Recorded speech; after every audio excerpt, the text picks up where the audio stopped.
हमने पिछले वीडियो में पढ़ा था limitations of valence bond theory और टाइप्स ऑफ डी ऑर्बिटल। अब टाइप्स ऑफ डी ऑर्बिटल किस लिए पढ़ा था? क्रिस्टल फील्ड थ्योरी को समझने के लिए। क्रिस्टल फील्ड थ्योरी को समझने के लिए हमने डी कक्षकों के प्रकार और उनके आकृतियां पढ़ी थी। आज हम क्रिस्टल फील्ड थ्योरी और उसके मुख्य अभिग्रह डिस्कस करेंगे। BSc third year inorganic chemistry,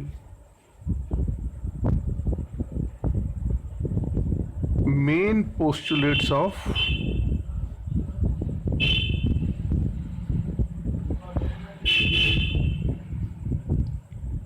crystal field theory.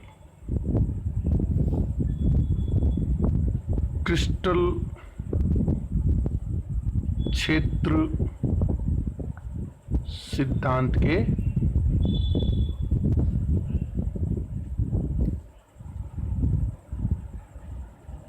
मुख्य अभिग्रह।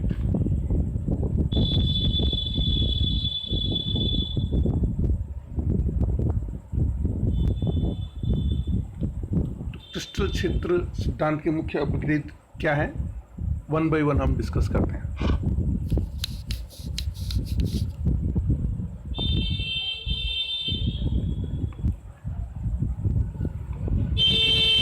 पहला है कि ऋण आवेशित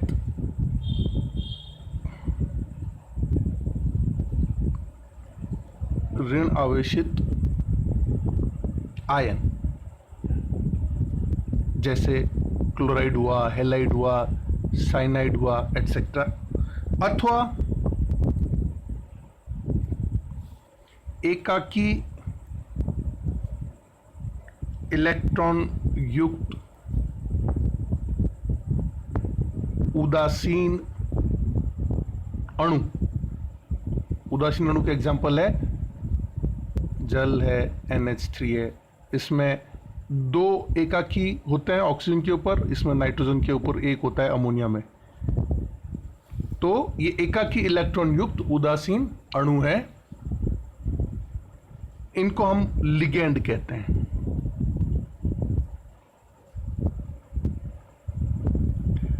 और इनका जो नेगेटिव पोल है, इनका या जिनका ऋणावेशित सिरा, इंपॉर्टेंट बात है, ऋणावेशित सिरा या जिसको अपन पोल कह सकते हैं या ध्रुव कह सकते हैं, पोल अथवा इसका जो ध्रुव है वो हमेशा धातु आयन की तरफ होता है। धातु आयन की तरफ होता है। जैसे मान लो ये मेटल है अथवा मेटल आयन है, तो जो लिगेंड का नेगेटिव चार्ज जो है वो इसकी तरफ होता है।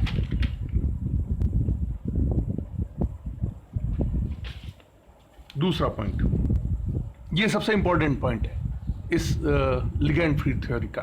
क्या कहता है ये? इन लिगेंडों को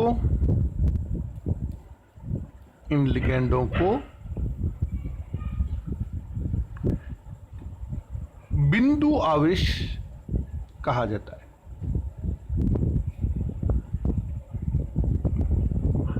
बिंदु आवेश को अंग्रेजी में बोलते हैं पॉइंट चार्ज।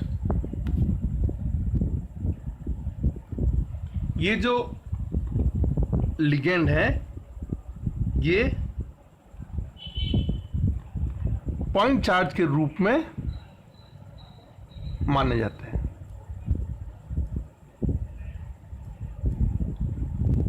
पहली बात तो कि ये लिगेंड होता है नेगेटिवली चार्ज अथवा एकाकी इलेक्ट्रॉन युक्त उदासीन अणु जो लिगेंड है, और इनका ऋणावेशित सिरा जो है वो हमेशा ध्रुव जो है इनका ऋणावेशित तो धातु आयन की तरफ इनका नेगेटिव एंड होता है। और इन लिगेंड्स को हम क्या कहते हैं? These are called edge point charges. तीसरा बिंदु, धातु आयन और इन लिगेंडों के बीच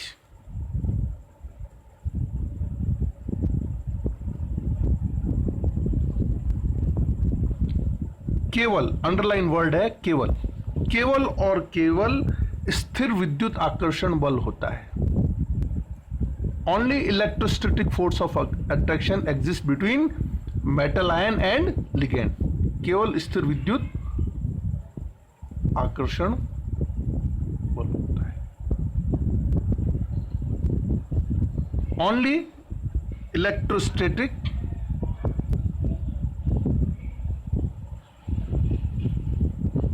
force of attraction between metal ion and ligand। Fourth postulate कहता है कि इन धातु एवं लिगेंडों के बीच, लिगेंडों के कक्षकों के बीच,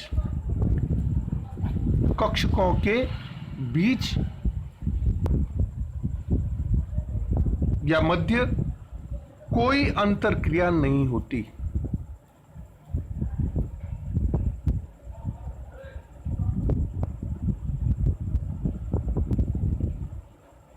कोई अंतरक्रिया, no interaction between metal and ligand.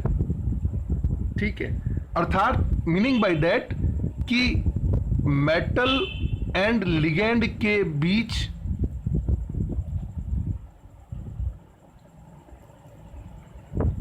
जो बंध है वो आयनिक होता है।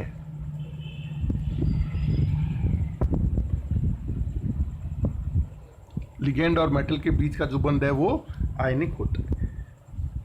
नेक्स्ट इंपॉर्टेंट पॉइंट, जब धातु परमाणु अथवा आयन मुक्त अवस्था में होता है, अर्थात उसके चारों ओर कोई भी लिगेंड नहीं होता, तो इसको हम बोलते हैं मुक्त अवस्था में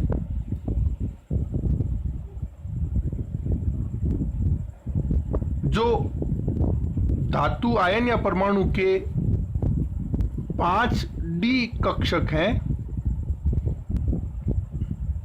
ये समान ऊर्जा के होते हैं, जिनको हम समभ्रंश कक्षक अथवा डिजेनरेट ऑर्बिटल्स कहते हैं। लेकिन जैसे ही इनके संपर्क में लिगेंड आता है, जैसे ही इन कक्षकों के संपर्क में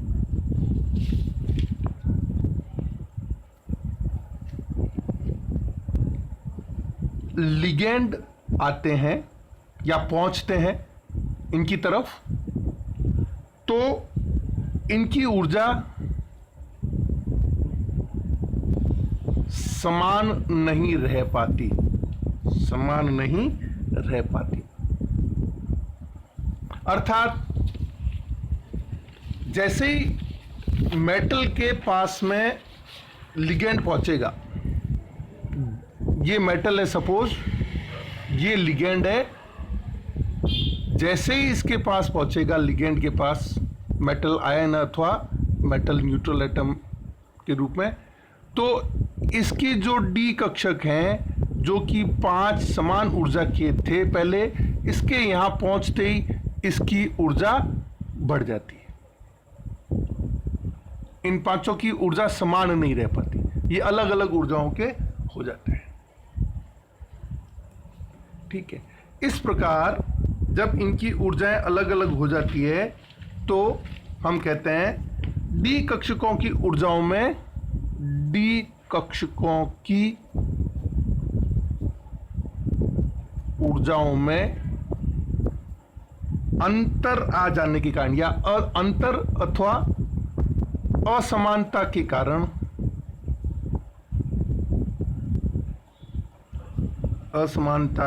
कारण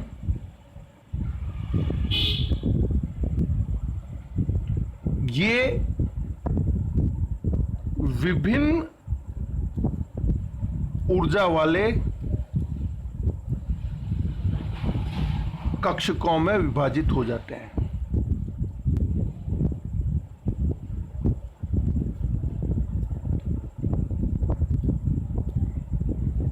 ठीक है, और इस विभाजन के फलस्वरूप क्या होगा? कुछ डी कक्षक कम अथवा न्यून ऊर्जा के हो जाएंगे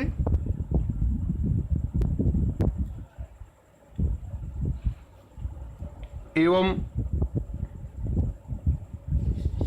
शेष बचे डी कक्षक अधिक या उच्च ऊर्जा के हो जाएंगे।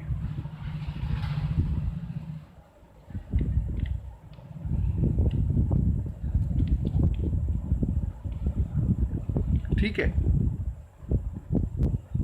अब जब डी कक्षकों के ग्रुपिंग हो गई, कुछ लोअर एनर्जी के कुछ हायर एनर्जी के, तो जब इसमें इलेक्ट्रॉन भरेंगे तो हम इसमें हुंड के नियम का पालन करेंगे। इसके बाद इनमें फिर इलेक्ट्रॉनों का हुंड के नियम अनुसार पुनर्वितरण होगा। हुंड के नियमानुसार पुनर्वितरण रीडिस्ट्रीब्यूशन होगा, और जब रीडिस्ट्रीब्यूशन होगा तो इस प्रोसेस में, इस प्रक्रम में क्या होगा? कुछ इलेक्ट्रॉन निम्न या न्यून या कम या लो एनर्जी निम्न ऊर्जा स्तर में चले जाएंगे,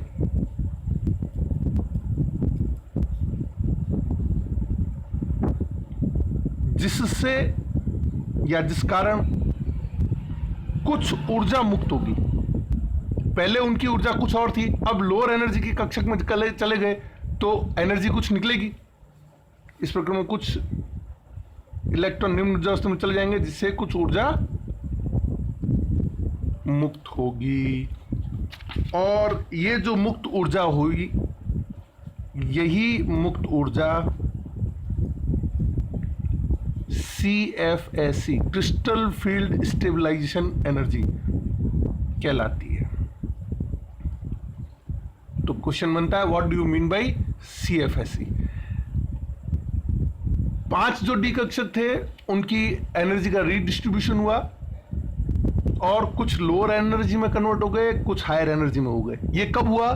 जब लिगेंड की मेटल तक पहुंच हुई। तब खाली मेटल पड़ा था, तब तक कुछ नहीं था। जैसे ही मेटल के पास में लिगेंड पहुंचे, उसके जो 5 डी कक्षक हैं उनकी ऊर्जाओं में विपाटन हो गया। ऊर्जा कुछ कक्षक लोअर एनर्जी के हो गए, कुछ हायर एनर्जी के हो गए, और जब इन लोअर एनर्जी के कक्षकों में इलेक्ट्रॉन्स भरे गए हुंड के नियम अनुसार, तो पहले वो उच्च ऊर्जा के कक्षक में थे, बाद में वो लोअर एनर्जी में आए तो ऊर्जा मुक्त हुई, और इस मुक्त ऊर्जा को हम क्रिस्टल फील्ड स्टेबलाइजेशन एनर्जी कहते हैं। ये थे मुख्य अभिग्रहित क्रिस्टल फील्ड थ्योरी के।